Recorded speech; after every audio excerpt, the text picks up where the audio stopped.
Hey, top story for Cardinals fans this week. We do not have a head coach.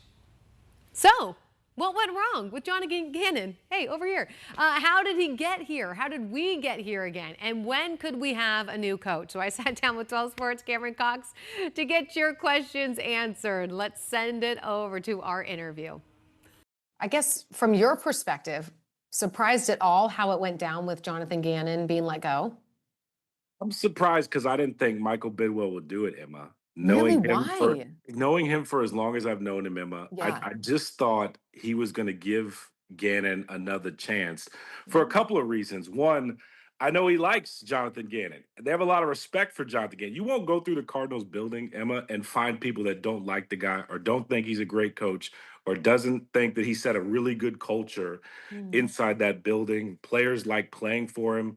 You ask Giamatti Osifor what he thinks of him, and he says there's nobody respects in football more than Jonathan Gannon. So he's like really well liked.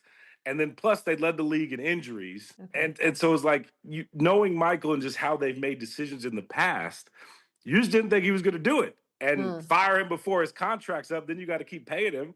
So it's like all these things added up and just the history with Michael, you just didn't think he was gonna do it. But what I think really happened is over these past few years, Emma, this fan base has started to check out a little bit. And I Yes. think I think the Valley can feel it. I think the Valley can see it. I don't need ticket prices, metrics, whatever to I can see it. You know what I mean? Like we Mm. can feel it in this city. So a declining fan base. They're not winning. A losing record as a head coach. They weren't competitive in the division. No playoff wins. What I think really happened is Michael Bidwell looked around and was like, what do I sell to my fan base? Yeah. There's no hope. You have to sell hope in sports that something's gonna, good is gonna happen at the end of the line, right? And so I think he listened to the fans. I think the Cardinals listened to their fans. And I'm not saying there's this mass exodus of season ticket holders, even though I've heard a lot of people, a lot of fans not renewing their tickets. But I am saying is that people are not happy with this football team and the direction it was heading. And it turns out neither is the owner. So I think he listened to the fans. I think he listened to the voices in the valley, the people in the valley to an extent.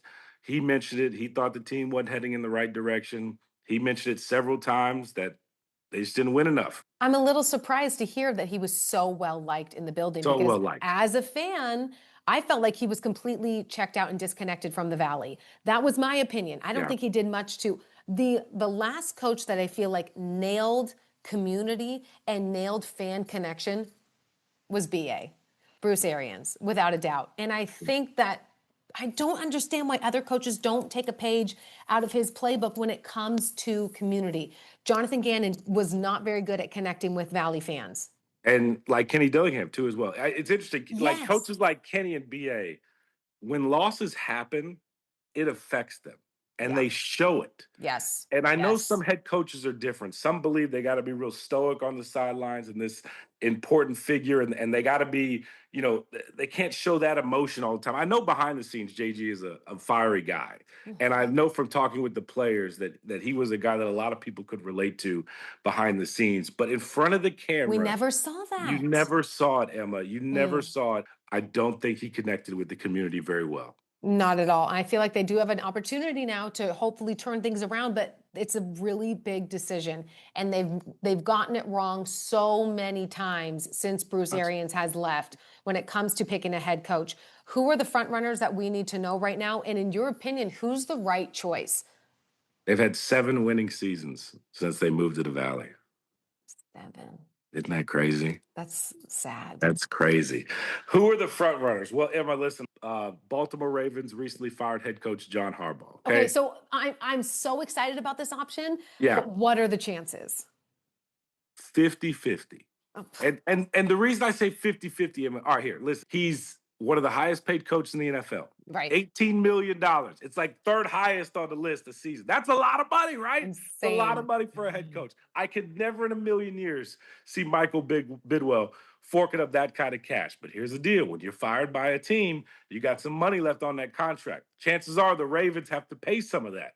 So maybe you could offset a little bit and you don't have to pay Mm. nearly $20 million for the best head coach on the market, right? Pay the biggest name, hire the biggest coach. it would change every opinion I have of Michael Bidwell.